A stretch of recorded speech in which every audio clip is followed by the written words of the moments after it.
કેમ છો બધા વિદ્યાર્થી મિત્રો? જય શ્રી સ્વામિનારાયણ. મજામાં ને બધા?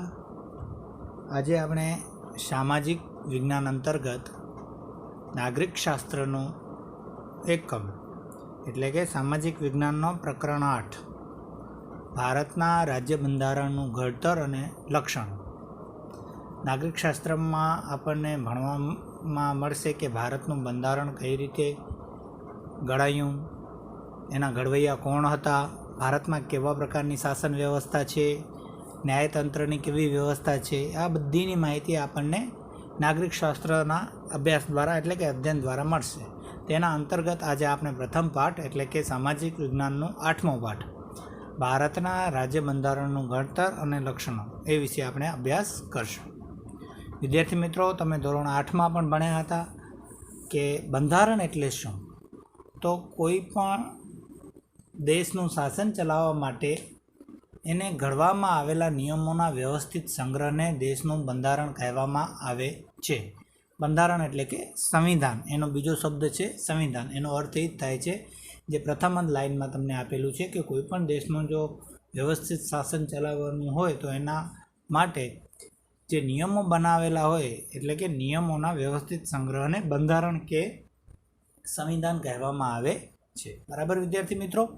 હવે તમે જાણો છો વિદ્યાર્થી મિત્રો કે બંધારણની શું જરૂર પડે? તો તમે જો ક્રિકેટ રમતા હો, વોલીબોલ રમતા હો, કબડ્ડી રમતા હો, તો એમાં તો કેટલા ખેલાડીઓ રમી શકે છે? 10 હોય, કોઈકમાં 11 હોય, પણ એ રમત રમવાના પણ નિયમો હોય છે. બરાબર ને? તો આ નાનકડી રમત જો વ્યવસ્થિત રીતે રમવી હોય તો એના પણ આપણને નિયમોનું પાલન કરવું પડે છે. તો આટલો મોટો દેશ છે તો એને ચલાવવા માટે આપણને એક નિયમોનું જે સંગ્રહ કરવું પડે એટલે કે વ્યવસ્થિત નિયમો, કાયદા કાનૂન ઘડવા પડે. એ કાયદા કાનૂન ઘડવાનું કામ તે સમયે એટલે કે આઝાદી સમયે, આઝાદી પછી આપણા ડૉક્ટર બાબા સાહેબ આંબેડકરની આગેવાનીમાં ભારતના જે અગ્રણી વ્યક્તિઓ કહી શકાય જેવા કે જવાહરલાલ નહેરુ, સરદાર વલ્લભભાઈ પટેલ, ડૉક્ટર રાજેન્દ્ર પ્રસાદ, પછી કૃષ્ણસ્વામી અય્યર, કમા મુનશી, વિજયલક્ષ્મી પંડિત, એવા બધા જે લોકો હતા એના એક વિશિષ્ટ જે એમની ટુકડી હતી એના દ્વારા સતત 2 વર્ષ સુધી આ સંવિધાન એટલે કે બંધારણ ઘડવામાં આવ્યું ડૉક્ટર બાબા સાહેબ આંબેડકરની આગેવાનીમાં. અને અંતે 26મી નવેમ્બર 1949ના તે તૈયાર થઈ ગયું હતું, પણ 26મી જાન્યુઆરી 1950ના દિવસે તેને ભારત દેશમાં અમલ કરાવવામાં આવ્યો. એટલે કે એ દિવસને આપણે પ્રજાસત્તાક દિવસ તરીકે પણ ઉજવીએ છીએ. તે આપણે ધોરણ 8માં ભણ્યા હતા. બરાબર? તો આજે તો આપણને ભણવાનું છે કે બંધારણનું ઘડતર અને એના લક્ષણો કયા કયા છે. આપણું જે બંધારણ ઘડાયું તો મહત્ત્વ શું છે એનું? તો બંધારણ એ દેશનો પાયો અને મહત્ત્વનો દસ્તાવેજ છે. બંધારણની જોગવાઈના આધારે દેશમાં કાયદો ઘડવામાં આવે છે. દેશના કાયદાઓ બંધારણને સુસંગત અને બંધારણીય જોગવાઈઓ આધીન જોવા જોઈએ. વિદ્યાર્થી મિત્રો, કોઈ પણ દેશના બંધારણ હોય તો એમાં એ દેશનો એક મહત્ત્વનો દસ્તાવેજ છે. એ આગળ એનું ચિત્ર જોઈશું કે કેવી રીતનું ભારતનું બંધારણ છે. તો વિવિધ બંધારણના કાયદાઓની સર્વોપરી છે. એ કાયદાઓથી ઘડાયેલું હોય છે. બંધારણમાં સમયાંતરે બદલાતી જતી લોકોની જરૂરિયાતો, અપેક્ષાઓ, આકાંક્ષાઓ, ઈચ્છાઓ અને લોકોની ઉચ્ચ ભાવનાઓનો પડઘો હોય છે. તેથી જ બંધારણને જીવંત અને મૂળભૂત દસ્તાવેજ કહેવાય છે. એટલે કે ભારતનો સૌથી જીવંત અને મૂળભૂત દસ્તાવેજ હોય તો એ છે ભારતનું બંધારણ એટલે કે ભારતનું સંવિધાન. હવે મેં તમને પહેલાં જ વાત કરી કે ભારત બંધારણ ઘડતરની પ્રક્રિયા કેવી રીતે થઈ હતી. તો આઝાદી પહેલાં બ્રિટિશ સરકાર દ્વારા 25મી માર્ચ 1946ના રોજ 3 સભ્યોના કેબિનેટ મિશનને ભારતની આઝાદીનો ઉકેલ શોધવાનું કાર્ય સોંપવામાં આવ્યું હતું. તેણે બંધારણના ઘડતર અંગેનું માળખું ઘડવા માટે એક બંધારણ સભાની રચના કરી હતી. કોણે? કેબિનેટ મિશને. બરાબર? 3 કેબિનેટ મિશનના જે 3 સભ્યો હતા જે બ્રિટિશ સરકાર દ્વારા 25મી માર્ચ 1946ના રોજ ભારત મોકલાવીને આ કામ એમને સોંપવામાં આવ્યું હતું. તો એ પછી બંધારણ સભાના કુલ 389 સભ્યો હતા.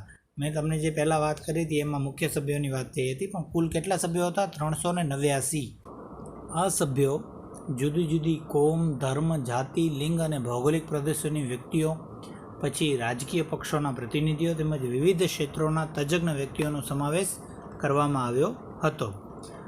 તદનુસાર મહત્ત્વના સભ્યોમાં જવાહરલાલ નહેરુ, સરદાર વલ્લભભાઈ પટેલ, મૌલાના અબ્દુલ કલામ આઝાદ, Shyama Prasad Mukherjee, HP Modi, HV Kamat, Frank Anthony, Kanaiyalal Munshi, Krishnaswami Iyengar, Baldev Singh તથા મહિલા પ્રતિનિધિઓમાં સરોજિની નાયડુ અને વિજયલક્ષ્મી પંડિત વગેરે વ્યક્તિઓનો સમાવેશ થતો હતો.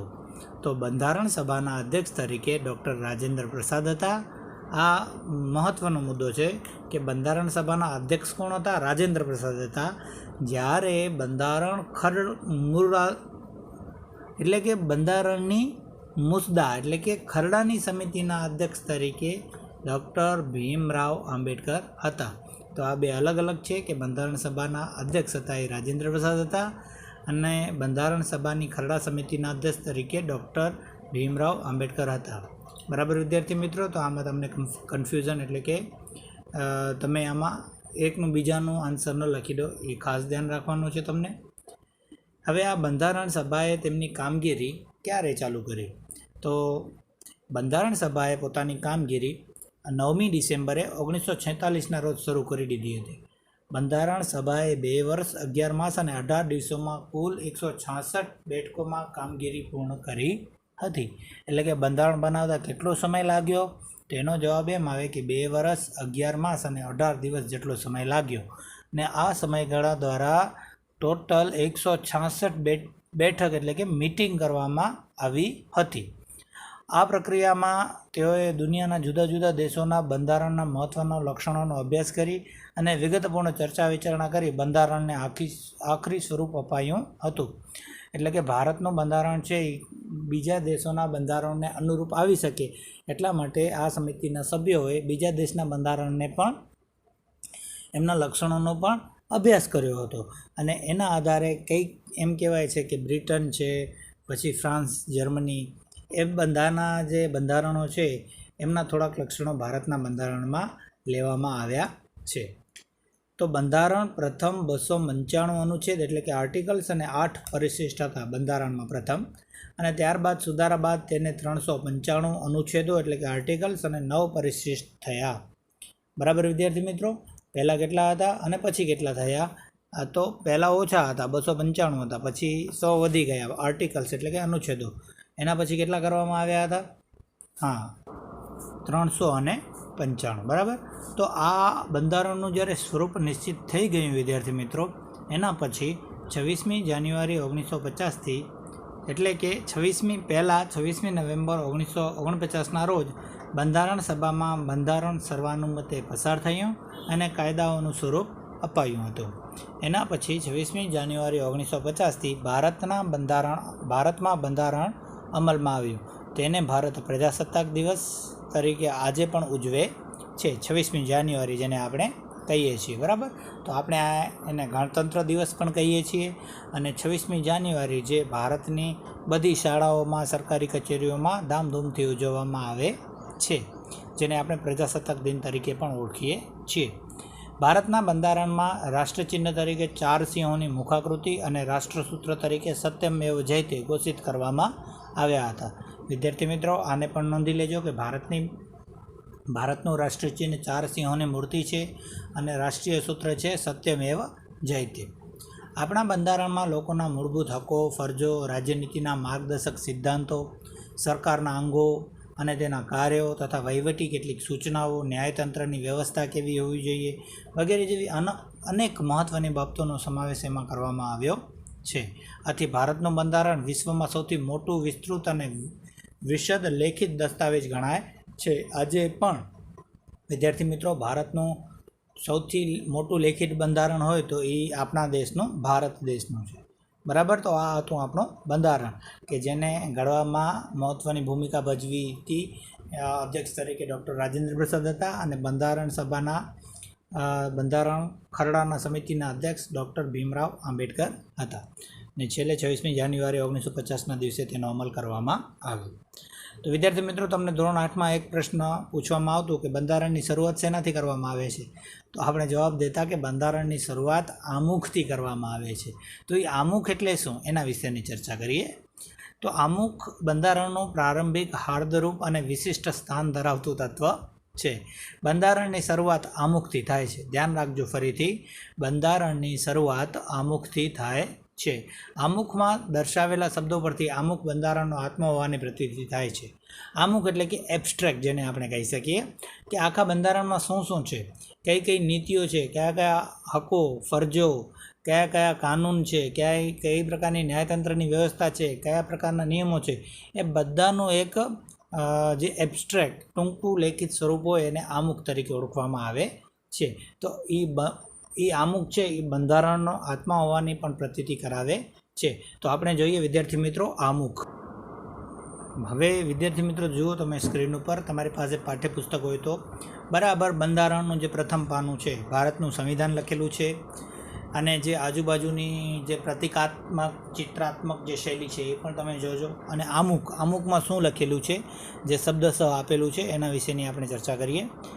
તો આમુખમાં છે, અમે ભારતના લોકો ભારતને એક સાર્વભૌમ સમાજવાદી બિનસાંપ્રદાયિક લોકતંત્રાત્મક પ્રજાસત્તાક તરીકે સંસ્થાપિત કરવાનો તથા તેના સર્વ નાગરિકોને સામાજિક, આર્થિક અને રાજકીય ન્યાય, વિચાર, અભિવ્યક્તિ, માન્યતા, ધર્મ અને ઉપાસનાની સ્વતંત્રતા, દરજ્જા અને તકની સમાનતા પ્રાપ્ત થાય તેમ કરવાનો અને તેઓ સર્વમાં વ્યક્તિનું ગૌરવ અને રાષ્ટ્રની એકતા અને અખંડતા સુદૃઢ કરે એવી બંધુતા વિકસાવવાનો ગંભીરતાપૂર્વક સંકલ્પ કરીને અમારી સંવિધાન સભામાં 26મી નવેમ્બર ઈસવીસન 1949 એટલે કે માગસર સુદ સાતમ વિક્રમ સંવત 2006ના રોજ આથી આ સંવિધાન અપનાવી તેને અધિનિયમ કરી અમને પોતાની જાતને અર્પિત કરીએ છીએ.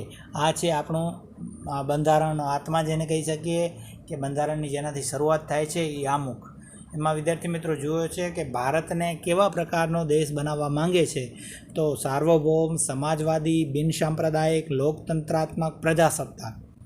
અને નાગરિકો માટે કઈ વ્યવસ્થા છે, તો સામાજિક, આર્થિક અને ન્યાયિક રાજકીય ન્યાય, પછી વિચાર અભિવ્યક્તિની માન્યતા, ધર્મ અને એના ઉપાસનાની સ્વતંત્રતા, દરજ્જા અને તકની સમાનતા મળી રહે તેમ કરવાનો, અને એ સિવાય એ સર્વમાં વ્યક્તિનું ગૌરવ, રાષ્ટ્રની એકતા, અખંડતા સુદૃઢ બને, બંધુતા વિકસે, એ બધાનો જે ગંભીરતાપૂર્વક ખ્યાલ કરવામાં આવ્યો છે આ આપણા બંધારણમાં, એ આ આમુખમાં આપણને જોવા મળે છે.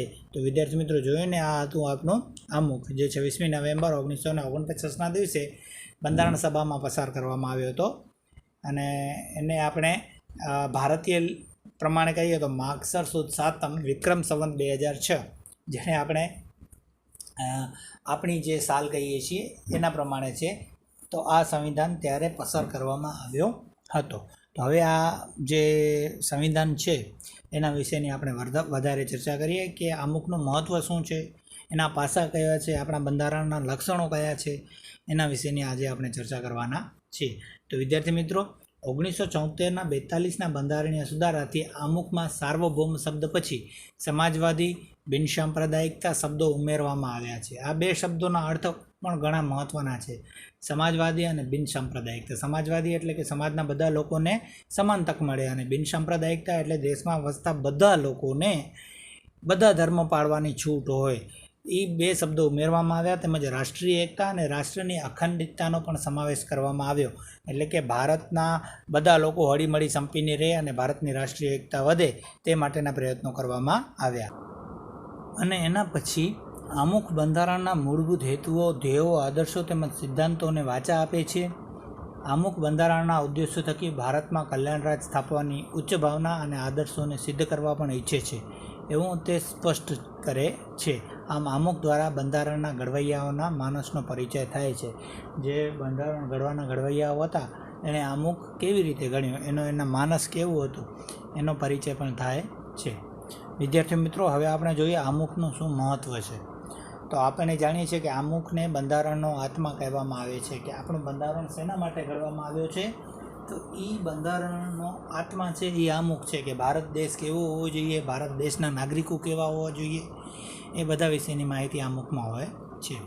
વિદ્યાર્થી મિત્રો, આ પાઠમાં તમે જોઈ શકો છો સામાજિક જ્ઞાન કોઈ ચિત્રાત્મક પાઠ નથી, એટલે કોઈ આપણે જે મજાના ચિત્રો જોઈને આનંદ આવે એવો કોઈ પાઠ નથી, પણ તમે વાંચશો તો તમને ભારતના ઇતિહાસ વિશેની સંપૂર્ણ માહિતી એમાં મળી રહેશે. તો આ એક રોચક વાંચન જેવી પ્રવૃત્તિ કરવા પાછળ પ્રેરશે. એટલે કે ભારતનો જે આઝાદી પછીનો જે સમયગાળો હતો અને જે નીતિ નિયમો ઘડવામાં આવ્યા અને અત્યારના સમયમાં જે નીતિ નિયમો છે એમાં કયા કયા ફેરફારો છે એના વિશેની પણ આપણે જ્યારે વર્ગ નિયમિત રીતે ચાલુ થઈ જશે ત્યારે ચર્ચા કરીશું જ આ બધા પાઠની, ત્યારે આપણે એના વિશે વધારે ચર્ચા કરીશું. અત્યારે આપણે જોઈએ આમુખનું મહત્ત્વ. તો વિદ્યાર્થી મિત્રો, મેં તમને પહેલાં જ કીધું કે આમુખને બંધારણનો આત્મા કયો છે, તે રીતે તેનું મહત્ત્વ સવિશેષ થાય છે. કોઈપણ કાયદાના ઘડતરમાં તેને પૂરી રીતે સમજવા કે અર્થઘટનમાં તેને માર્ગદર્શન મળે છે. કાયદાના હેતુ તથા તેનો આદર્શ કાયદો ઘડવા પાછળ સંસદની નીતિ શું છે તે જાણવામાં અમુક મદદરૂપ થાય છે. કયા પ્રકારની મુશ્કેલીઓના નિવારણ અર્થે કાયદાને ઘડવામાં આવે છે તેનો નિર્દેશ આપણને આમુખમાંથી સ્પષ્ટ થાય છે. આમ આમુખ એ બંધારણનો અર્ક છે એમ આપણે કહી શકીએ. બરાબર. તો હવે જોઈએ કાયદાની કોઈ કલમ કે વિગતોમાં કોઈ અસ્પષ્ટતા કે વિસંવાદિતા ઊભી થાય, કાયદાનો હેતુ સ્પષ્ટ થતો ન હોય ત્યારે અમુક કાયદાની કલમને સમજવામાં, તેનું અર્થઘટન કરવામાં મદદરૂપ બને છે. સાથે સાથે અમુક બંધારણની જોગવાઈઓને સમજમાં હોકાયંત્રની ગરજ સારે છે. જો આપણે અમુકને સંપૂર્ણ વાંચીએ તો એમાં જે પણ કાયદા કે કલમ લાગવામાં આવે છે, જે ન્યાયતંત્રની કલમો છે એને સમજવામાં પણ એ મદદરૂપ બને છે. એના સિવાય આપણે જો કાયદાકીય રીતે જોઈએ તો અમુક છે એ બંધારણની જોગવાઈઓ સમજવા હોકાયંત્રની ગરજ સારે છે, એટલે કે એ દિશા નિર્દેશિત કરે છે. આમ અમુકને આપણે કહી શકીએ કે તે રાષ્ટ્રની એકતા, અખંડિતતા અને નાગરિકો વચ્ચેની બંધુત્વની ઉમદા ભાવનાઓનો અર્થ અને આદર્શોનો પડઘો છે. અમુકને ઉચ્ચ આદર્શો તથા ધ્યેયોનું પીઠબળ હોય છે. એટલે કે અમુકથી જ રાષ્ટ્રની એકતા અને અખંડિતતા જળવાઈ રહે છે. કારણ કે વિદ્યાર્થી મિત્રો, આપણે જ્યારે જોઈએ તો ભારત એક સૌથી મોટો લોકશાહી ધરાવતો દેશ છે કે જેમાં લોકો દ્વારા શાસન થતું હોય છે. બરાબર. એટલે કે જે પણ પ્રધાનમંત્રી શાસન કરે છે એ લોકો દ્વારા ચૂંટાઈને આવે છે. અને એ ભારત દેશમાં લગભગ અગણિત ધર્મો, અગણિત ભાષાઓ, અગણિત બોલીઓ બોલાઈ રહી છે. તે છતાં ભારતની એકતા કે અખંડિતતા હજી સુધી જોખમાઈ નથી. એનું એકમાત્ર કારણ છે કે જ્યારે ભારતનું બંધારણ ઘડવાનું કામ કરવામાં આવ્યું હતું ત્યારે આમુખમાં જ રાષ્ટ્રની એકતા અને અખંડિતતાની જે ભાવના છે, એને બંધુત્વની જે ભાવના છે, ભાઈચારાની જે ભાવના છે, એ ઉમદા ભાવનાઓનો આદર્શોનો પડઘો એ અમુક દ્વારા ત્યારે જ આપણા જે લોકો હતા, દેશવાસીઓ હતા, એમાં પડ્યો હતો, જે અત્યાર સુધી ચાલી રહ્યો છે. એ આપણે જાણીએ છીએ. આપણા ગામમાં પણ ઘણા બધા લોકો રહેતા હોય છે. એક જ જ્ઞાતિના લોકો રહેતા નથી, તે છતાં એ બધા લોકો સંપીને રહે છે. પોતાનાને જ્ઞાતિનાને ભાઈ માને છે, સાથે જે આડોશી પાડોશી હોય કે ગામના બીજા લોકો હોય એને પણ ભાઈચારાની ભાવનાથી જોવે છે અને એની સાથે તાદાત્મ્યતા સાંધે છે. એની સાથે કોઈ ઝઘડો કરતો નથી. તો આ એક છે એ ભારતનું એક ઉમદા પાસું છે જે અમુક દ્વારા સિદ્ધ થયું છે એમ આપણે કહી શકીએ. હવે વિદ્યાર્થી મિત્રો, જોઈએ કે અમુકના આધાર સ્તંભો કયા છે. જે અમુક આપણો ભારતનો અમુક કયા આધાર સ્તંભોના આધારે ટકી રહ્યો છે. તો એનામાં ભારતના બંધારણના અમુકમાં વ્યક્ત થયેલા આધારરૂપ શબ્દો કે અમે ભારતના લોકો, એટલે કે આપણે બધા ભારતના લોકો, સાર્વભૌમ, સમાજવાદી, બિનસાંપ્રદાયિક, લોકશાહી, પ્રજાસત્તાક, બંધુતા, ન્યાય, સમાનતા, સ્વાતંત્રતા, રાષ્ટ્રીય એકતા અને અખંડિતતા વગેરે જેવા શબ્દો આપણા ભારતના અમુકમાં યુઝ થયેલા છે, એટલે કે વાપરવામાં આવ્યા છે. જે પૈકી મુખ્યત્વે નીચે દર્શાવેલા 3 આધાર સ્તંભો વિશે એનો આપણે અભ્યાસ કરીએ. તો અમુકના મુખ્ય 3 આધાર સ્તંભ છે. એક છે લોકશાહી, બીજું છે સમાજવાદી અને ત્રીજું છે બિનસાંપ્રદાયિકતા. બરાબર. તો લોકશાહી ભારતનું મૂળ છે. હવે જોઈએ આપણે લોકશાહી વિશે. મેં પહેલાં જ પણ તમને કીધું હતું લોકશાહીની વ્યાખ્યા. લોકશાહી એટલે શું? કે લોકોથી, લોકો વડે અને લોકો દ્વારા ચાલતા શાસનને લોકશાહી કહેવામાં આવે છે. બરાબર. અને એની સામે શાસન વ્યવસ્થા 2 પ્રકારની હોય, એક લોકશાહી અને બીજી સરમુક્તશાહી. સરમુખત્યારશાહીમાં કોઈ એક જ વ્યક્તિ શાસન કરતો હોય છે, જ્યારે લોકશાહીમાં લોકો શાસન કરતા હોય છે. અને એમાં એવા ન્યાયતંત્રની વ્યવસ્થા કરવામાં આવે કે જે શાસનિત વ્યક્તિ છે એ જો કોઈ ગુનો કરે તો એને પણ એ સજાપાત્ર થાય છે. એના વિશેની આપણે ચર્ચા કરી હતી, બરાબર. હવે જોઈએ લોકશાહી. ભારતના બંધારણમાં ભારતના લોકોને આખરી સાર્વભૌમ સત્તા આપવામાં આવી છે. કોઈ એક વ્યક્તિ કે વર્ગનું શાસન અહીં નથી, પરંતુ સત્તાની અંતિમ બાગડોર લોકોના હસ્તક હોય છે. લોકશાહી, જેને ડેમોક્રેસી શબ્દ પણ આપણે એના માટે યુઝ કરીએ છીએ, એ મૂળ ગ્રીક શબ્દ ડેમોસ, એટલે કે ગ્રીક શબ્દ ડેમોસ હતો, જેનો અર્થ થાય છે લોકો, અને ક્રાટોસ એટલે કે સત્તામાંથી ઉતરી આવ્યો છે ડેમોક્રેસી. રાજ્ય સત્તા અમુક વ્યક્તિઓના હાથમાં નિરંકુશ રીતે સ્થાપિત થયેલી નથી, એટલે કે કોઈ એક વ્યક્તિના હાથમાં તે સ્થાપિત થયેલી નથી, એ અંકુશમાં છે. તે લોકોના હાથમાં છે સત્તા. લોકોની એવી વ્યવસ્થા છે કે લોકશાહી એવી રાજ્ય વ્યવસ્થા છે કે જેમાં દેશના લોકો સામાજિક, આર્થિક અને રાજકીય ન્યાય મેળવી શકતા હોય અને રાજ્ય વ્યવસ્થામાં ભાગ લેવાનો અધિકાર ધરાવતા હોય, તે છે આપણું લોકશાહી, બરાબર વિદ્યાર્થી મિત્રો. તો ભારતના બંધારણમાં સાર્વત્રિક રીતે એટલે કે સર્વ રીતે પુખ્તવય મતાધિકાર ધોરણે મતદારોને ચૂંટેલા પોતાના પ્રતિનિધિઓ દ્વારા રચાતી સંસદ, જેને લોકસભા આપણે કહીએ છીએ, કે કારોબારી એટલે કે પ્રધાનમંડળ અને વહીવટતંત્રને જવાબદાર હોય તે, બરાબર. તો આપણે જાણીએ છીએ કે આપણા ભારત દેશમાં અમુક નીતિ નિયમો છે કે આપણને મતાધિકાર એટલે કે મત આપવાનો અધિકાર ક્યારે, તો 18 વર્ષની ઉંમરે આપવામાં આવે છે.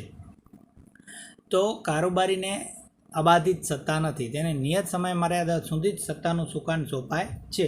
કે આપણે જે મત આપીએ છીએ એને લાઈફ ટાઈમ માટે એટલે કે આજીવન એ આપણા ઉપર રાજ ન કરી શકે, એ અમુક વર્ષો સુધી જ આપણા ઉપર એના ઉપર સત્તાનું સુકાન ઉપર એ સત્તા સંભાળે છે. તે જ પ્રમાણે રાજ્ય સ્થાનિક કક્ષાએ મતદારો સરકારને ચૂંટી કાઢે છે.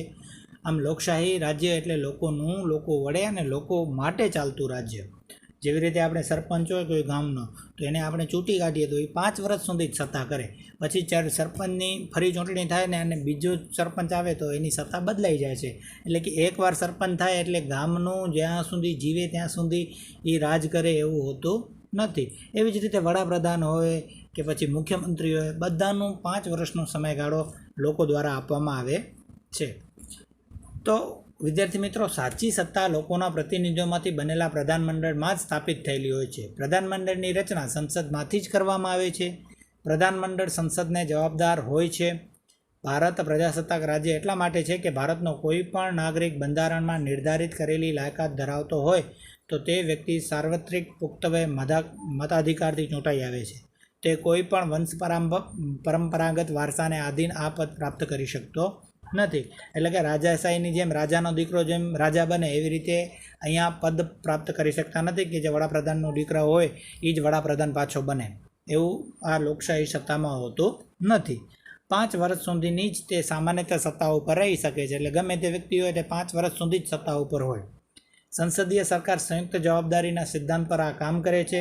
તેને જવાબદાર સરકાર પણ કહેવાય છે. ભારતની લોકશાહી સરકાર સ્વતંત્રતા, સમાનતા અને બંધુતાની ભાવનાનો સ્વીકાર કરે છે અને તે હેતુને પૂર્ણ કરવા માટે તે પ્રયત્નશીલ પણ રહેશે, એવી સ્પષ્ટતા આમુખમાં કરવામાં આવી છે.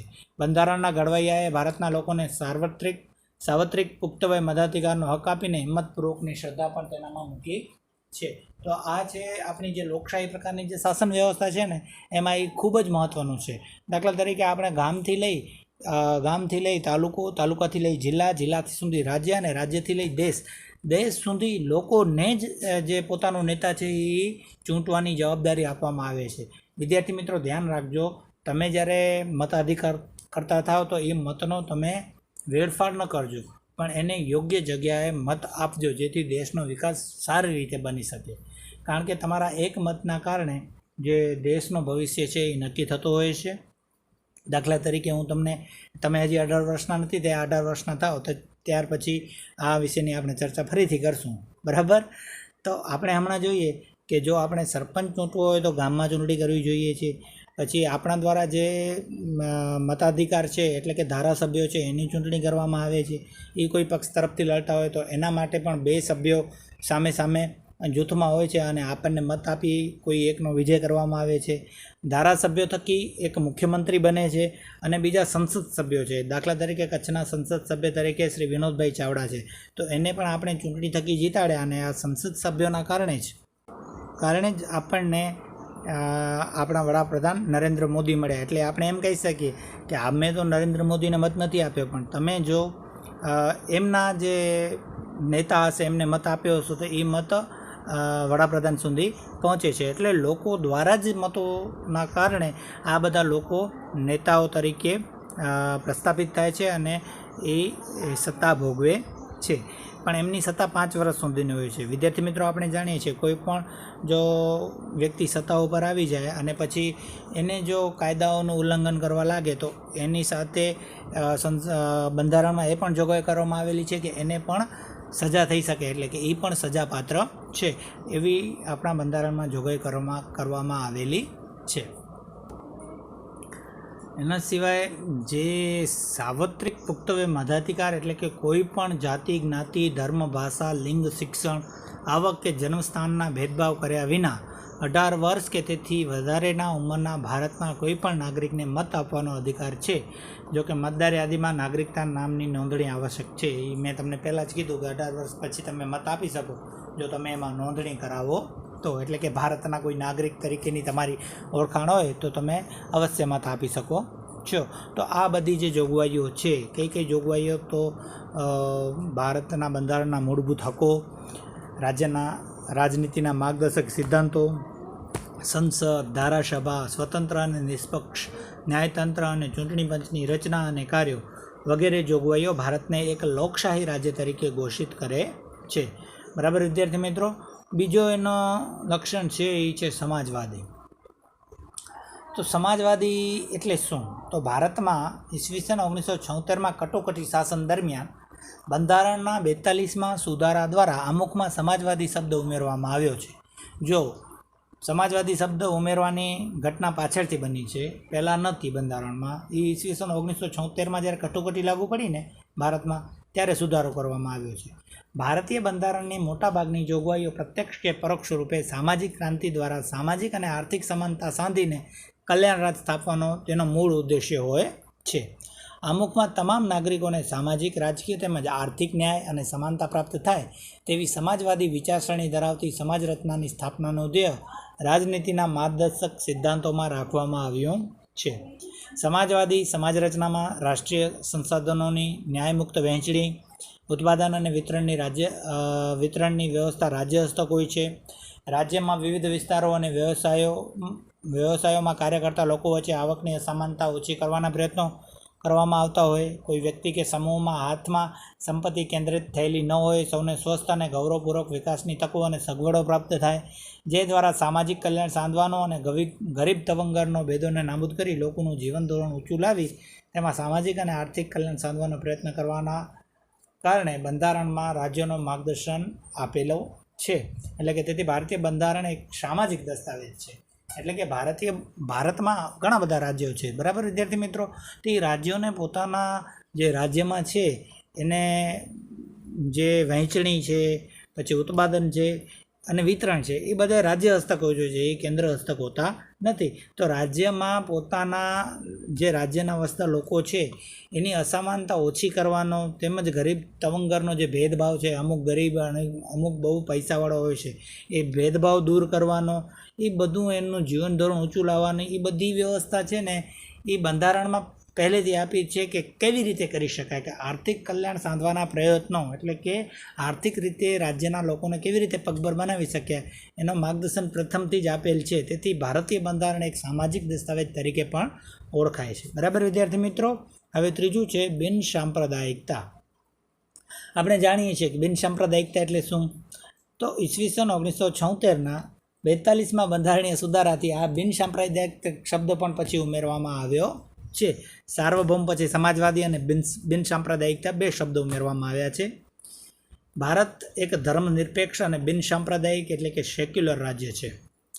બંધારણ જોગવાઈ મુજબ ભારત ધાર્મિક રાજ્ય બની શકે નહીં. ભારતના રાજ્યનો પોતાનો કોઈ ધર્મ નથી, તેથી ધર્મની બાબતમાં રાજ્ય કોઈ દખલગીરી કરશે નહીં. એટલે ભારતમાં એવું નથી કે અમુક ધર્મના જ લોકો રહી શકે. ભારતમાં એવું નથી, બધા ધર્મના લોકો રહી શકે છે. એનો કોઈનો ધર્મ નથી. બંધારણમાં પહેલાંથી લખવામાં આવ્યું છે કે ભારત દેશમાં કોઈ એક ધર્મ નથી. તેથી ધર્મની બાબતમાં રાજ્ય કોઈ દખલગીરી કરી શકે નહીં. તેથી રાજ્ય કોઈ પણ ધાર્મિક પ્રવૃત્તિને ટેકો આપી શકે નહીં. રાજ્ય કોઈ બિનસાંપ્રદાયિક પ્રવૃત્તિઓ સાથે ધર્મને જોડી શકશે નહીં. દેશનો કોઈ પણ નાગરિકને પોતાની ઈચ્છા અનુસાર ગમે તે ધર્મ પાળવાની સ્વતંત્રતા છે. રાજ્ય ધર્મ કે સંપ્રદાયના નામે કોઈ પણ નાગરિક પ્રત્યે પક્ષપાત કે ભેદભાવ રાખી શકશે નહીં. કે જો કોઈ પણ રાજ્ય એમ રાખે કે અમારા રાજ્યમાં હિન્દુ જ રહેવા જોઈએ, અમારા રાજ્યમાં મુસ્લિમ પણ રહેવા જોઈએ, એવી કોઈ પણ જે કાનૂન છે એ ઘડવામાં આવ્યા નથી. ધર્મ પાળવાની બધાને સ્વતંત્રતા આપવામાં આવી છે અને કોઈ પણ પક્ષપાત કે ભેદભાવ પણ રાખવામાં આવતા નથી. તેથી જાહેર નોકરી તેમજ રાજકીય અધિકારો ભોગવવાની સમાન તક પૂરી પાડવામાં આવે છે. આમ બિનસાંપ્રદાયિકતા એ ભારતનું મૂળભૂત અને લોકશાહીનું અનિવાર્ય લક્ષણ ગણાય છે. દાખલા તરીકે સરકારી નોકરી લેવી હોય તો એમાં અમુક ધર્મના જ લોકોને લેવામાં નથી આવતા, પણ બધા ધર્મના લોકોને એનો સરખો હક આપવામાં આવે છે. બરાબર. એટલે કે જાહેર નોકરીઓ તેમજ રાજકીય અધિકારો ભોગવવામાં એ ભેદભાવ રાખવામાં આવતો નથી. દાખલા તરીકે આપણી જે લોકશાહી શાસન વ્યવસ્થા છે એમાં ચૂંટાઈને આવેલા જે સભ્યો હોય છે એ ગમે તે જાતિના, ગમે તે ધર્મના હોય છે.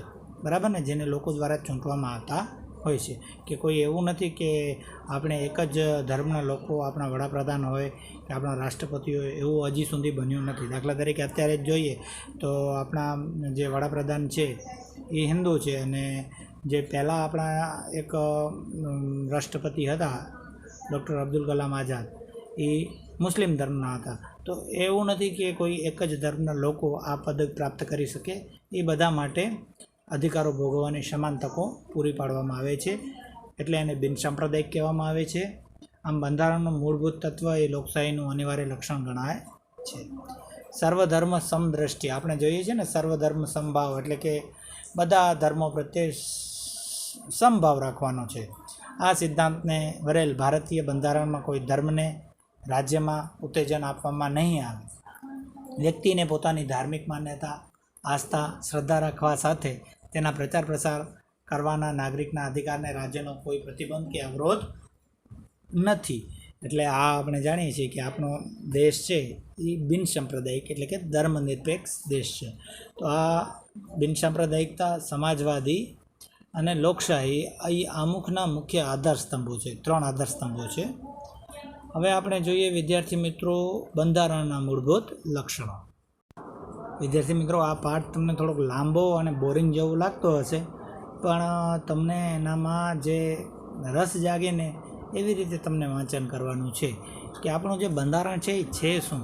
હવે તમે એક જવાબદાર નાગરિક બનવા જઈ રહ્યા છો ત્યારે આ વિશેની માહિતી તમને હોવી ખૂબ જ જરૂરી છે. જો તમને નહીં હોય ને આ વિશેની માહિતી તો તમે હાસ્યને પાત્ર થશો કે આટલો મોટો થયો તને આ વાતની પણ ખબર નથી. દાખલા તરીકે અમુક વાતની આપણને ખબર હોવી જોઈએ કે આપણો ભારત દેશ ક્યારે આઝાદ થયો હતો, 15મી ઓગસ્ટના આઝાદ થયો હતો. આપણો પ્રજાસત્તાક દિવસ ક્યારે મનાવવામાં આવે તો 26મી જાન્યુઆરીના બનાવવામાં આવે છે. આપણું ભારત રાજ્ય કેવું છે તો એ કેવું છે, બિનસાંપ્રદાયિક છે. કારણ કે તમે ભારત દેશના એક નાગરિક થવા જઈ રહ્યા છો ત્યારે આ માહિતી તમને હોવી જરૂરી છે. તો હવે આપણે જોઈએ બંધારણના મૂળભૂત લક્ષણો કયા કયા છે. તો 26મી જાન્યુઆરી 1950થી અમલમાં આવેલ વિશ્વના સૌથી મોટા, વિસ્તૃત અને વિગતપૂર્ણ ભારતના લેખિત બંધારણના કેટલાક વિશિષ્ટ અને મૂળભૂત લક્ષણો નીચે મુજબ છે. એમાં આવે છે લિખિત દસ્તાવેજ. મેં તમને પહેલાં જ કીધું હતું કે ભારતનું લેખિત બંધારણ છે એ વિશ્વમાં સૌથી મોટું લેખિત બંધારણ છે. બ્રિટન લિખિત દસ્તાવેજ પ્રથમ છે લક્ષણ. બ્રિટન અને ઇઝરાયલના અપવાદ સિવાય ભારત સહિત દુનિયાના બધા જ લોકશાહી દેશોના બંધારણ લિખિત સ્વરૂપમાં છે. ભારતની સામાજિક, ભૌગોલિક, બહુવિધ પરિસ્થિતિ અને પૂર્વ ઇતિહાસને ધ્યાનમાં લઈને બંધારણ સભાએ બંધારણ લિખિત સ્વરૂપે રાખવાનું મુનાસિબ માન્યું હતું. બરાબર વિદ્યાર્થી મિત્રો, હવે આવશે બંધારણનું કદ.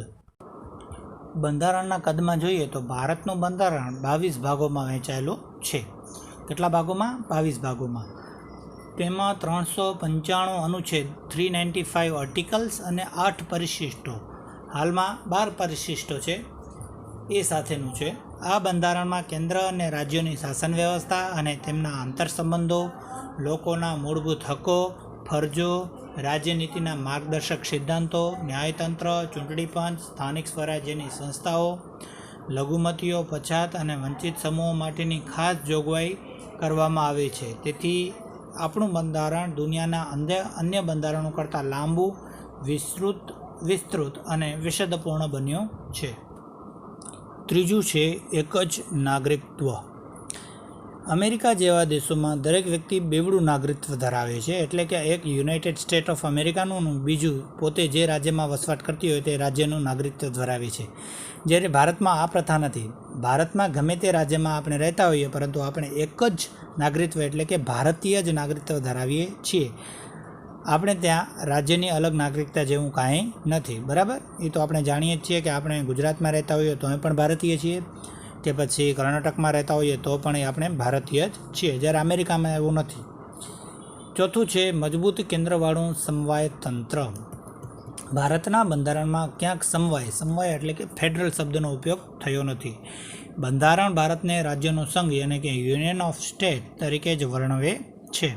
આમ ભારત સંઘીય રાજ્ય છે. સંઘ શબ્દ દ્વારા ભારતમાં સંઘ એટલે કે કેન્દ્ર અને એકમ રાજ્યો વચ્ચે ક્યારે પણ બદલી શકાય નહીં તેવા કાયમી સંબંધોની લેખિત સ્વરૂપે બંધારણમાં સ્પષ્ટતા કરવામાં આવી છે.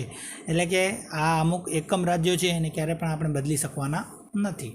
એકમ રાજ્યોને કેન્દ્રથી છૂટા પાડવાનો અધિકાર નથી. સંઘ સરકારને કેટલીક વિશેષ અને ચડિયાતી સત્તાઓ આપવામાં આવી છે. કેન્દ્ર સરકાર અને પ્રાદેશિક રાજ્ય સરકારો વચ્ચેની સત્તાની સ્પષ્ટ વહેંચણી કરવામાં આવી છે, જેથી રાજ્ય સરકાર પોતાના જ પ્રદેશ ઉપર પોતાના કાર્યક્ષેત્રોના અનુસંધાને પોતાના કાયદાઓ ઘડી શકે છે. કેન્દ્ર અને રાજ્યો વચ્ચે સત્તા વિભાજન થકી બંધારણમાં બક્ષવામાં આવેલ સત્તાઓ ભોગવે છે. સમવાયી તંત્રમાં તટસ્થ, નિષ્પક્ષ અને સ્વતંત્ર ન્યાયતંત્ર છે, જે કેન્દ્ર અને રાજ્યો વચ્ચે સત્તાના અને કાર્યોના વિભાજનના સંદર્ભે કોઈ મડાગાંઠ ઊભી થાય તો તે બંધારણનું અર્થઘટન કરી તેનું નિરાકરણ લાવવાની કામગીરી કરે છે. દાખલા તરીકે આપણે વિદ્યાર્થી મિત્રો જાણીએ છીએ કે રાજ્ય છે એ પોતાનું કાર્ય કરે છે અને કેન્દ્ર છે સંઘ એટલે કે કેન્દ્ર એ પોતાનું કાર્ય કરે છે. એટલે કે રાજ્ય છે ગુજરાત, દાખલા તરીકે ગુજરાત રાજ્ય છે તો એ પોતાની પાસે જે પાકો છે, પોતાના જે આયાત નિકાસના કાર્યો છે એ પોતે કરતા હોય છે. બરાબર?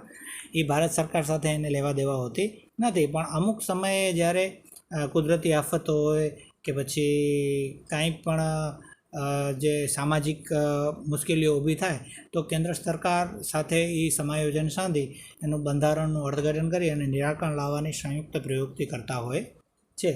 એટલે કે આમ ભારતીય, પણ ભારતમાં પણ આપણે જે રાજ્યો વચ્ચેની સત્તા છે એનું વિભાજન કરવામાં આવ્યું છે. માટે આ વિભાજન માટે 3 યાદીઓ બંધારણમાં મૂકવામાં આવી છે. એક કેન્દ્ર યાદી એટલે કે સંઘ યાદી, કે જેનો બધો વ્યવહાર કેન્દ્ર દ્વારા કરવામાં આવે, કે સંઘ યાદીમાં કુલ 97 જેટલા વિષયોનો સમાવેશ કરવામાં આવ્યો છે, જેમાં કાયદો ઘડવાની સંપૂર્ણ સત્તા સંસદ ધરાવે છે. સંરક્ષણ, વિદેશી બાબતો, અણુશક્તિ, નાણું, વીમો, બેન્કિંગ, તાર ટપાલ, રેલવે જેવા રાષ્ટ્રીય મહત્ત્વ ધરાવતા ક્ષેત્રોમાં કેન્દ્ર સર્વોપરી સત્તા ધરાવે છે. એટલે આ બાબતો છે, દાખલા તરીકે સંરક્ષણ છે એટલે કે જે સૈનિકો છે, BSFના જવાનો હોય કે પછી SRBના જવાનો હોય, જે એ જવાનો છે એ બધા કેને લગતા હોય છે? કેન્દ્રને લગતા હોય છે. જ્યારે પોલીસ જે કામ કરી રહી છે એ રાજ્યને લગતી, એટલે કે ગુજરાત રાજ્ય પૂરતી હોય છે ગુજરાત પોલીસ છે. પણ આપણે અહીંયા જે આર્મીના જવાનો આવે છે એ ગુજરાતમાં પણ કામ કરી શકે, એની સાથે સાથે એની બદલી કાશ્મીરમાં પણ કરવામાં આવે છે. એટલે એના ઉપર કોનું મહત્ત્વ વધારે છે? કેન્દ્ર સત્તાનું. એટલે કે કેન્દ્ર સત્તા સર્વોપરી માનવામાં આવે છે એમાં. એના સિવાય જે તાર ટપાલ છે, રેલવે છે, બેન્કિંગ છે, એ બધા કેન્દ્રના આધારે છે. અમુક પ્રકારની જે શાળાઓ છે, દાખલા તરીકે આપણી જે ઇંગ્લિશ મીડિયમની CBSE શાળા છે એ કેન્દ્ર સરકાર આધારિત શાળા છે. એનામાં રાજ્ય સરકાર હસ્તક્ષેપ કરી શકે નહીં. હવે રાજ્ય યાદીમાં કઈ સમાવેશ થાય? તો જેમાં 66 જેટલા વિષયોનો સમાવેશ કરવામાં આવ્યો છે, જેમના પર કાયદો ઘડવાની સંપૂર્ણ સત્તા રાજ્યોની ધારાસભાઓ અને વિધાનગૃહો ધરાવે છે. એનામાં કાયદો અને વ્યવસ્થા, સ્થાનિક સ્વરાજ્યની સંસ્થાઓ, કૃષિ, સિંચાઈ, આરોગ્ય, ભૂમિ, રાજ્યનો આંતરિક વેપાર, વાણિજ્ય વિષયક સેવાઓનો સમાવેશ થાય છે. જોકે કેન્દ્રોને લાગે કે રાજ્યમાં કાયદો અને વ્યવસ્થા પડી ભાંગ્યા છે તો રાજ્યની સંમતિ થાય કે રાજ્યની મરજી વિરુદ્ધ જઈને કેન્દ્ર તે રાજ્યમાં કેન્દ્રીય અનામત પોલીસ દળો મોકલી શકે છે. એટલે આપણે જાણીએ છીએ કે રાજ્યને જો જરૂર પડે આર્થિક પરિસ્થિતિ આર્થિક પરિસ્થિતિમાં કે પછી કુદરતી આફત સામે તો કેન્દ્ર એને મદદ કરતી હોય છે, અથવા તો રાજ્યની મરજી વિરુદ્ધ જઈને પણ કેન્દ્ર સત્તા એટલે કે કેન્દ્ર શાસિત પગલાં ભરે છે. એટલે કે એ રાજ્ય છે એ રાજ્ય સરકાર ન ચલાવે, પછી કેન્દ્ર દ્વારા આ સંચાલન થાય છે એનું, બરાબર ને.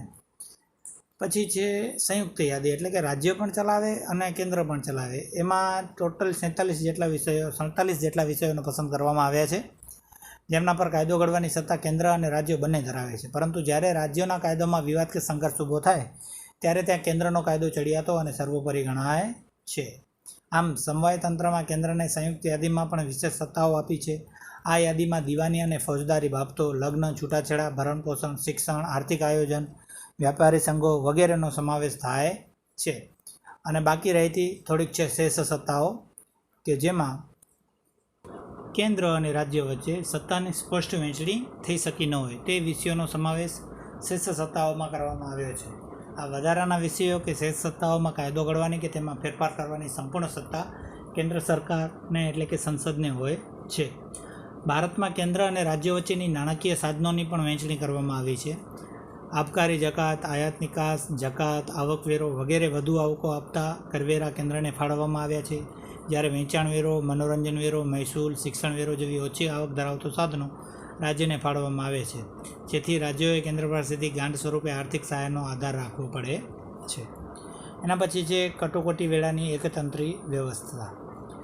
વિદ્યાર્થી મિત્રો, કટોકટીની વેળા એટલે કે શું? જ્યારે આર્થિક રીતે અમુક સરકાર ભાંગી પડે અથવા કે પોતાના જે સત્તા છે એ સત્તાધીશો પોતાની સત્તા ગુમાવી નાખે ત્યારે કેન્દ્ર સરકાર છે એ રાજ્યનું સંચાલન કરતી હોય છે, એને કટોકટી તરીકે ઓળખાવી શકાય. તો ભારતના બંધારણમાં 3 પ્રકારની કટોકટીની જોગવાઈ કરવામાં આવી છે. ક્યારે ક્યારે કટોકટી લાગી શકે? તો પ્રથમ છે યુદ્ધ, બાહ્ય આક્રમણ કે સશસ્ત્ર બળવો જેવા સંજોગોમાં રાષ્ટ્રીય સલામતી જોખમાય એવી પરિસ્થિતિમાં દેશમાં સલામતી વિશે કટોકટી જાહેર કરી શકાય. બીજી છે રાજ્યમાં કાયદો અને વ્યવસ્થાની પરિસ્થિતિ પડી ભાંગી હોય અથવા બંધારણીય જોગવાઈઓ અનુસાર રાજ્યની સરકાર ચાલી શકે તેમ ન હોય ત્યારે કેન્દ્ર સરકાર બંધારણીય કટોકટી જાહેર કરી શકે છે અને રાષ્ટ્રપતિ શાસન રાજ્યમાં લાગુ પાડી શકે છે. એટલે કે રાષ્ટ્રપતિ શાસન લાગુ પડી જાય.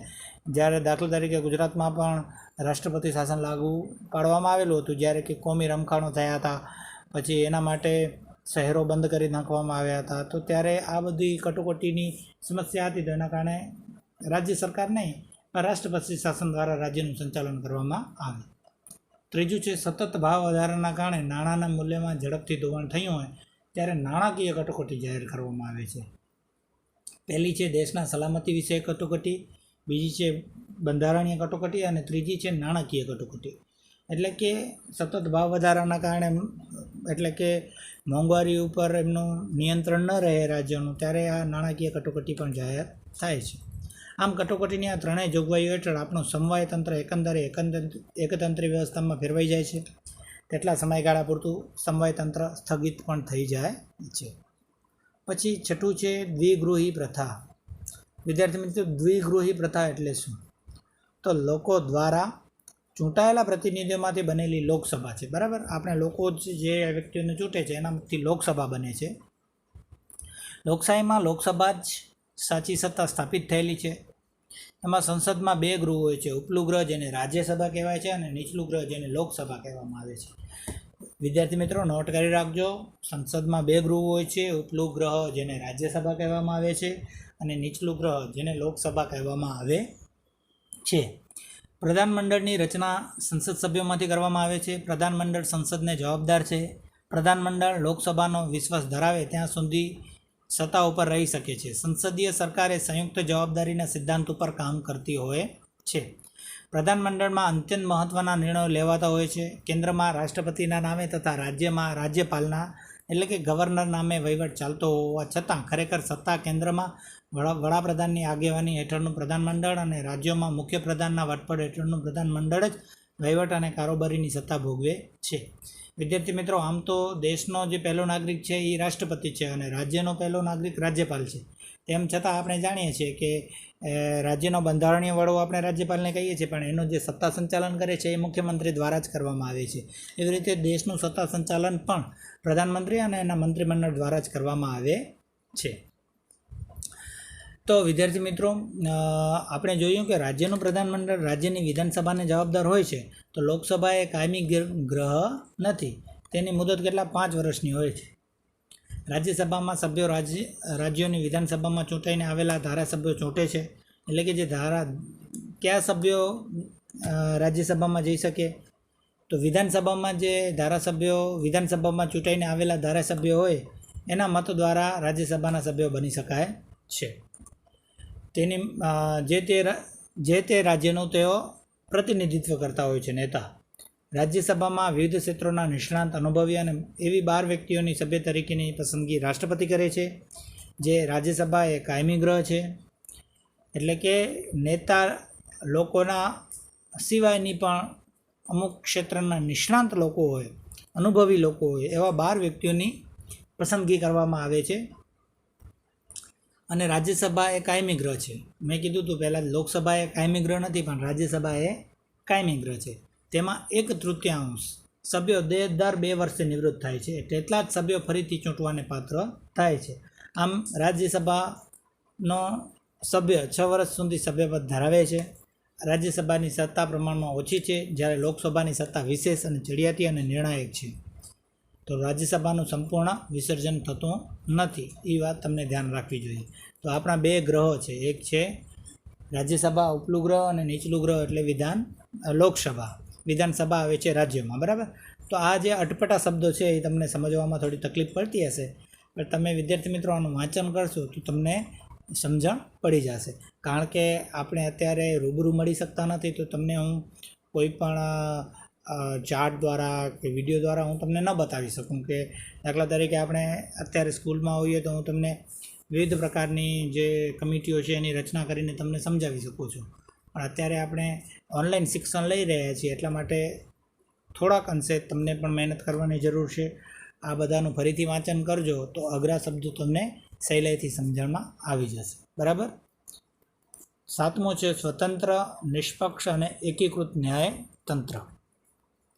વિદ્યાર્થી મિત્રો, આપણું જે બંધારણ છે એમાં એવી જોગવાઈ છે કે ભારતમાં સળંગ, સ્વતંત્ર, નિષ્પક્ષ અને એકસૂત્રીય ન્યાયતંત્રની સ્થાપના કરવામાં આવી છે. જેની ટોચે સર્વોચ્ચ અદાલત, પછી મધ્યમાં એટલે કે રાજ્ય કક્ષાની વડી અદાલતો, નીચે જિલ્લા કક્ષાની અને તાબાની અદાલતો, ઉપરાંત વિશેષ અદાલતો પણ કાર્ય કરે છે. એટલે લોકોને ન્યાય મેળવવા માટે આ બધી અદાલતો કાર્ય કરતી હોય છે. આપણે ધોરણ 7માં પણ આ ભણ્યા હતા, બરાબર. 7મા અને 8મામાં ભણ્યા હતા કે પહેલાં લોક અદાલત, પછી તાલુકા, પછી જિલ્લા અદાલત આવે, પછી રાજ્ય અદાલત જેને આપણે વડી અદાલત કહીએ છીએ, અને પછી આવે છે સર્વોચ્ચ અદાલત.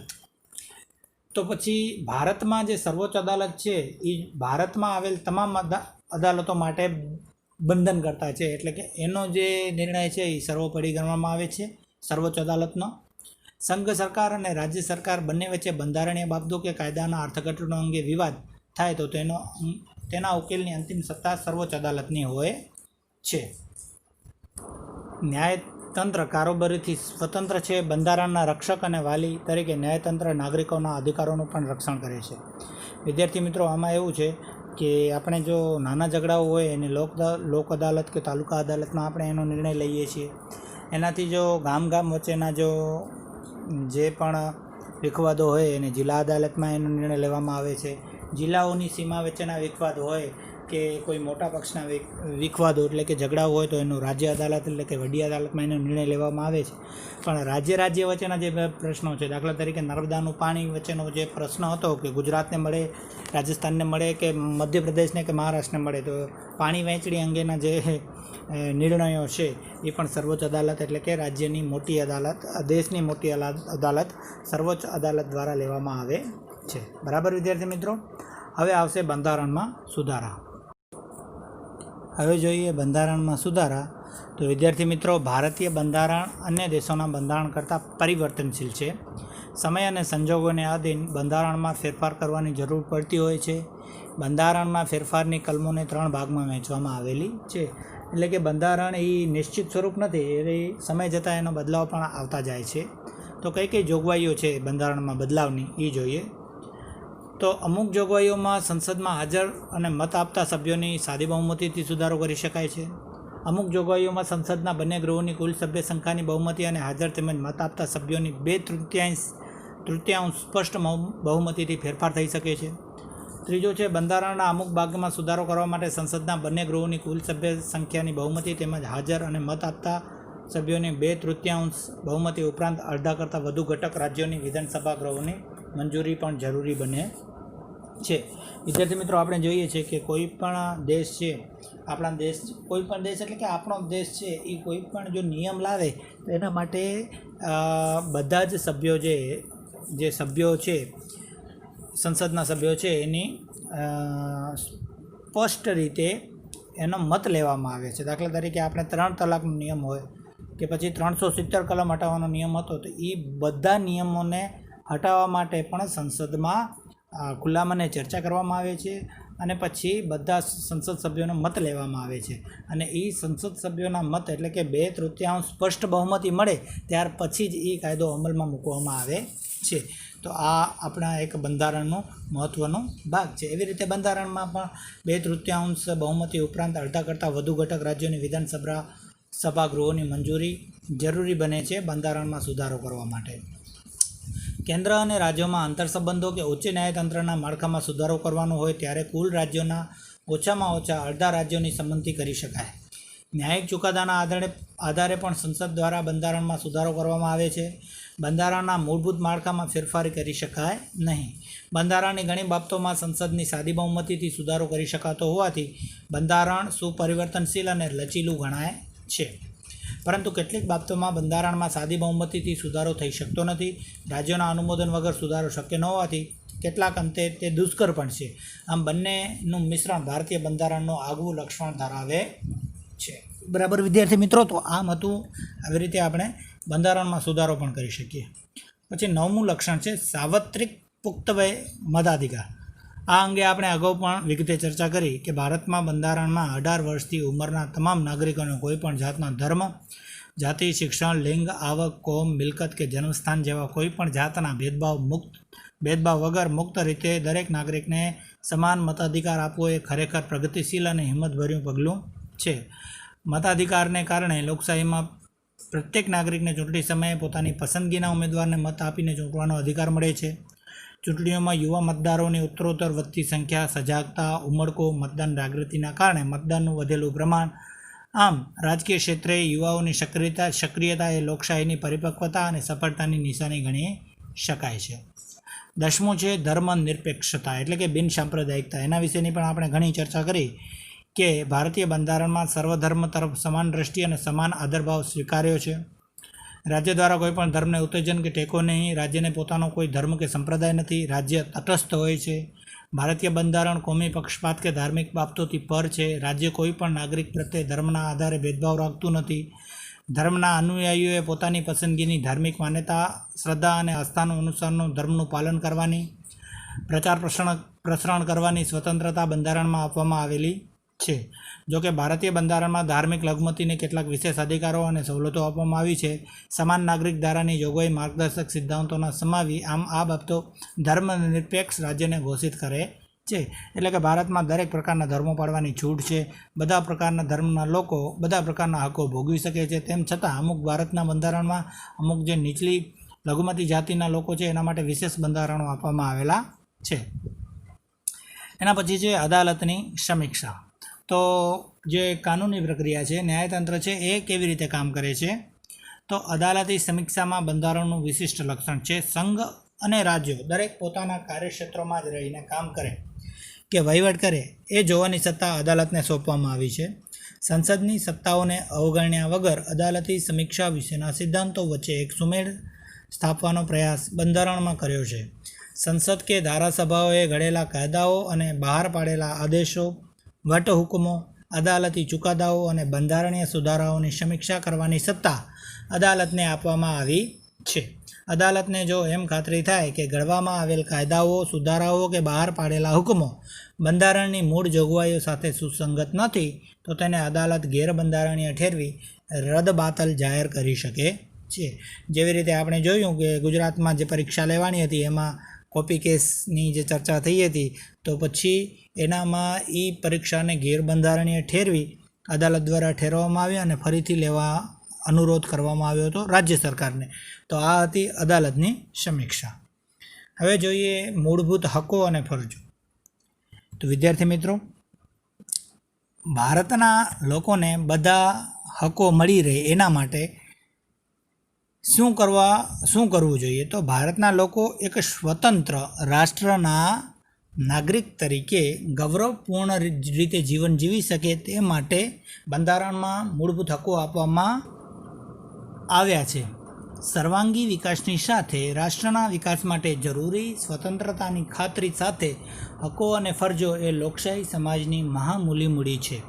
બંધારણીય ઇલાજોનો હક તથા 6 થી 14 વર્ષ સુધીના બાળકોને ફરજિયાત શિક્ષણનો હક પણ બંધારણમાં આપવામાં આવેલો છે.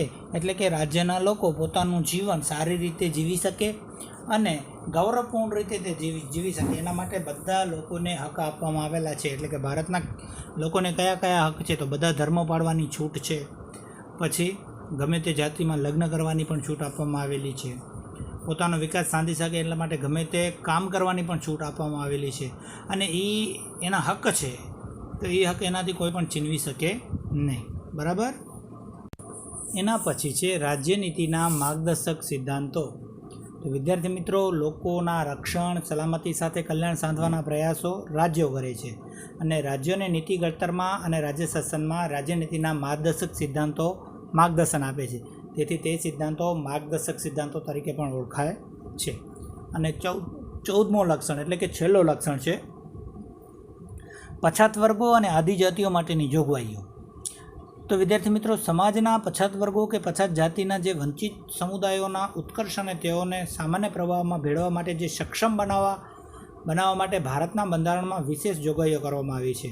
દાખલા તરીકે ધારાગૃહોમાં સ્થાનિક સ્વરાજ્યની ચૂંટણીઓમાં રાજકીય પ્રતિનિધિત્વ પૂરું પાડે તે માટે અનામત બેઠકો ફાળવવામાં આવી. સરકારી નોકરીમાં અને શિક્ષણ સંસ્થાઓમાં પ્રવેશ માટે અનામત ક્વોટાની બેઠકો તેઓની વસ્તીના પ્રમાણમાં ફાળવીને સમાન તક આપી છે. પછાત જાતિના બાળકોને શિક્ષણ માટે શિષ્યવૃત્તિઓ, સવલતો, ફી માફીની સગવડનો લાભ, હકારાત્મક ભેદભાવો અને સંરક્ષણાત્મક ભેદભાવની નીતિનો ખાસ પ્રબંધ બંધારણમાં કરવામાં આવ્યો છે. તો વિદ્યાર્થી મિત્રો, આપણે જોઈએ છીએ કે અત્યારના સમયમાં હવે આ જે બંધારણની જોગવાઈઓ છે ને એને અમુક વધારે પડતો લાભ એટલે કે ગેરલાભ વધુ થઈ ગયો છે લાભ કરતાં. કારણ કે જે તે સમયમાં જે વંચિત સમુદાયો હતા એ સામાન્ય પ્રવાહમાં ભળવા માટે આ બધી જોગવાઈઓ કરવામાં આવી હતી. પણ અત્યારે જે 21મી સદીમાં બધા લોકો અને બધા સમુદાયો સમાન સ્તરે પહોંચી આવ્યા છે. તો આ બધી જે જોગવાઈઓ છે એ બંધારણમાં હવે થોડીક ખટકારૂપ છે એમ આપણે કહી શકીએ.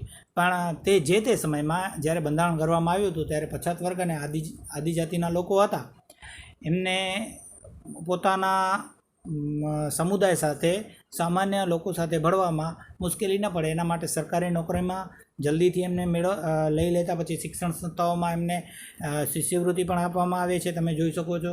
એના સાથે એની બેઠકો પણ અમુક જે છે એ ફાળવી દેવામાં આવે છે. એમના જે નેતાઓ બની શકે એટલા માટે એમની જે વિશેષ જોગવાઈ કરી અને ધારાગૃહોમાં પણ એ રાજકીય પ્રતિનિધિત્વ પૂરું પાડી શકે એની માટે પણ જોગવાઈઓ કરવામાં આવેલી છે. તો આ હકારાત્મક ભેદભાવ કે રક્ષણાત્મક ભેદભાવની નીતિનો ખાસ પ્રબંધ બંધારણમાં કરવામાં આવ્યો છે. અને સમય જતાં આ બંધારણ બદલાય છે, એટલે આપણે આશા રાખીએ કે આ બંધારણમાં પણ અમુક અંશે બદલાવ આવશે. બરાબર. તો આ સાથે વિદ્યાર્થી મિત્રો આ પાઠ છે આપણો અહીંયા પૂર્ણ થાય છે. આ થોડોક પાઠ હતો એ થોડોક જ્ઞાનવર્ધક, આપણને જે આપણું જે આમુખ છે, આપણું બંધારણ છે એ કયા રીતે ઘડાયું છે, એના લક્ષણો શું છે એ માહિતી પૂરતું આ પાઠ હતું. તમને થોડુંક આ પાઠમાં અઘરા શબ્દો આવેલા છે એટલે થોડીક સમજણ ઓછી પડી હશે, તો વાંધો નહીં, તમે આ પાઠનું ફરીથી વાંચન કરજો સારી રીતે. મને ખબર છે કે આ પાઠનું વાંચન કરવાથી તમને બધા પ્રશ્નોના જવાબ તમને સહેલાઈથી તમને મળી જશે. બરાબર. તે છતાં આ પાઠની વધુ સમજણ તમને ન પડે તો આપણે જ્યારે રેગ્યુલર શાળા ચાલુ કરશું ત્યારે આ પાઠ આપણે ફરીથી લઈ લેશું, અને આ પાઠ છે એ આપણા પ્રથમ પરીક્ષામાં આવશે એટલા માટે આ પાઠની તમે તૈયારી કરી રાખજો. હવે આપણે એના સ્વાધ્યાયના પ્રશ્નો તરફ વધીએ અને એની ચર્ચા કરીએ. જે સ્વાધ્યાયના પ્રશ્નો છે એના પ્રશ્નો અમુક દીધેલા છે, એ પ્રશ્નોના જવાબ તમને વાંચન દ્વારા સરળતાથી મળી રહેશે. એટલે તમને પાઠનું વાંચન કરવું ખૂબ જ જરૂરી છે, અને શક્ય હોય ત્યાં સુધી પાઠમાંથી જ જવાબ લખવાની કોશિશ કરવાની છે. વિદ્યાર્થી મિત્રો, હવે આપણે સ્વાધ્યાયના પ્રશ્નોની ચર્ચા કરીએ. તો પહેલો પ્રશ્ન છે ટૂંકમાં જવાબ લખો. એટલે એ તમને પાઠના વાંચન દ્વારા મળી જશે કે ભારત, પહેલો જ પ્રશ્ન દાખલા તરીકે છે કે ભારતના આમુખમાં કયા આદર્શો જણાવવામાં આવ્યા છે. તો એમાં જે ભારતનો આમુખ તમે વાંચશો તો એમાં જેટલા આદર્શો છે એનો સાચો જવાબ તમને મળી રહેશે. તો એવી રીતે બધા પ્રશ્નો છે એના જવાબ તમને લખવાના છે. પછી બીજો પ્રશ્ન છે, નીચેના વિધાનો સમજાવો. વિધાનો સમજાવો એટલે કે કારણ આપો, એવી રીતે પણ કહો તો પણ ચાલે. દાખલા તરીકે પહેલો પ્રશ્ન છે કે આમુખ ભારતીય બંધારણનો અર્ક છે. તો શાના માટે આમુખને ભારતીય બંધારણનો અર્ક કહેવામાં આવ્યો છે? તેનું કારણ શું છે? તો આપણે જોઈએ કે જે આપણે ભારતનું બંધારણ છે એ કાયદા અને કલમને સમજવા માટે અને તેનું અર્થઘટન કરવા માટે મદદરૂપ બને છે. એના સિવાય જે કાયદાઓ છે, જે આદર્શો છે, તે ઘડવા પાછળ સંસદની નીતિ શું છે તે જાણવામાં મુખ્ય આમુખ મદદરૂપ થાય છે. કયા પ્રકારની મુશ્કેલીઓના નિવારણ અર્થે કાયદાઓ ઘડવામાં આવે છે તેનો નિર્દેશ આપણને આમુખમાંથી સ્પષ્ટ થાય છે. એના કારણે તેને બંધારણનો અર્ક કહેવામાં આવે છે. તો આવી રીતે તમને બધા પ્રશ્નોના જવાબ લખવાના રહેશે. પછી પ્રશ્ન 3 છે કે નીચેના પારિભાષિક શબ્દો સમજાવો. તો એમાં પહેલું છે બેવડું નાગરિકત્વ. તો એ પારિભાષિક શબ્દો છે એ શું કામ યુઝ થાય છે? તો બેવડું નાગરિકત્વ એટલે શું? તો જે દેશમાં રાજ્યનું નાગરિકત્વ અને દેશનું એમ બે નાગરિકત્વ હોય તો એને બેવડું નાગરિકત્વ કહેવાય. તો એવી રીતે બધા પ્રશ્નોના જે શબ્દો છે એના શબ્દોના અર્થ સમજાવવાના છે. બરાબર વિદ્યાર્થી મિત્રો? તો એ શબ્દોના અર્થ જો તમને પુસ્તકમાંથી મળી જાય, પાઠના વાંચનમાંથી મળી જશે તો સારું, નહીં તો તમારી રીતે તમને યોગ્ય સમજમાં આવે એવી રીતે તમે અર્થ લખશો તો પણ એનો ચાલશે. દાખલા તરીકે અલગ અલગ છે. દેખો, સંસદીય પદ્ધતિ કોને કહેવાય, જવાબદાર સરકાર, કેન્દ્ર યાદી, રાજ્ય યાદી, અદાલત સમીક્ષા, લોકશાહી તો લોકોથી, લોકો વડે, લોકો દ્વારા ચાલતા શાસનને લોકશાહી કહેવામાં આવે છે. તો અમુક તમને પાઠના વાંચન દ્વારા મળશે ને અમુક તમે પોતાની રીતે લખજો. હવે આવશે વિકલ્પવાળા પ્રશ્નો. એ પ્રશ્નોના સાચા જવાબ હું તમને ગોતી દઉં. પહેલું છે બંધારણ ઘડતરનું કાર્ય ક્યારે પૂર્ણ થયું? તો એનો સાચો જવાબ આવશે બી, ઈસવીસન 1949માં. 26મી જાન્યુઆરી ઈસવીસન 1949માં બંધારણ ઘડતરનું કાર્ય પૂર્ણ થયું હતું. એમાં ખાલી ઈસવીસન 1949 તમે જવાબ લખજો જે આપેલું છે. બીજો, કેન્દ્ર યાદીમાં કેટલા વિષયો સમાવિષ્ટ છે? તો એનો સાચો જવાબ આવશે સી, 97 વિષયો સમાવિષ્ટ છે. ત્રીજો છે ભારતીય બંધારણ સભાના અધ્યક્ષનું નામ આપો. તો એનો સાચો જવાબ આવશે બી, ડૉક્ટર રાજેન્દ્ર પ્રસાદ. પ્રશ્ન 4, ભારતનું બંધારણ ક્યારે અમલમાં આવ્યું? તો વિદ્યાર્થી મિત્રો ખાસ ધ્યાન રાખજો, ભારતનું બંધારણ ક્યારે પૂરું થયું નહીં, ક્યારે અમલમાં આવ્યું એ પૂછ્યું છે. તેનો સાચો જવાબ આવશે બી, 26મી જાન્યુઆરી 1950માં અમલમાં આવ્યું હતું. 5મો છે બંધારણ સભાના કુલ કેટલા સભ્યો હતા? એટલે કે જ્યારે બંધારણ સભા ઘડવામાં આવી તો કુલ કેટલા સભ્યો હતા? એનો સાચો જવાબ આવશે એ, 389 સભ્યો હતા. અને 6, ભારત પ્રજાસત્તાક રાજ્ય છે. તો એનામાં બધા લગતા વળગતા જવાબો આપવામાં આવેલા છે, પણ આપણે આનો સાચો જવાબ લખશું એ, તે સાર્વભૌમ રાજ્ય છે એટલા માટે તે પ્રજાસત્તાક રાજ્ય છે. પછી એક 5મો પ્રશ્ન આપવામાં આવેલો છે વિદ્યાર્થી મિત્રો તમને, બંધારણના વિશિષ્ટ લક્ષણો પૈકી દ્વિગૃહી સંસદીય પદ્ધતિ, સમવાયી અને એકતંત્રી વ્યવસ્થા, એકીકૃત અને સ્વતંત્ર ન્યાયતંત્ર, બંધારણમાં સુધારા, અદાલતની સમીક્ષા પર સવિસ્તર ચર્ચા કરો. તો આ બધા લક્ષણો છે એ લક્ષણો જેમ પાઠ્યપુસ્તકમાં આપેલા છે એવી રીતે જ તમને જવાબમાં લખી રાખવાના રહેશે. બરાબર વિદ્યાર્થી મિત્રો? તો આ સાથે આપણો જે પાઠ છે એ પૂર્ણ થાય છે. આજે તમને થોડુંક ગ્રહ કાર્ય વધારે મળ્યું છે કારણ કે તમે જાણો છો કે તમે 9મા ધોરણમાં આવી ગયા છો અને રોજનો એક જ વિષય તમને ભણવામાં આવી રહ્યો છે, એટલે આ પાઠની સંપૂર્ણ સમજણ તમને પડી જાય. અને એક પાઠનું લેસન છે એટલે કંઈ વધુ ન કહેવાય, તો એ પાઠનું તમને લેસન પણ સારા અને સુવાચ્ય અક્ષરે કરવાનો રહેશે. બરાબર? તો હમણાં ઘરે રહો, સુરક્ષિત રહો અને સારી રીતે આ બધા પાઠનું વાંચન કરી અને અભ્યાસ કરજો. Thank you.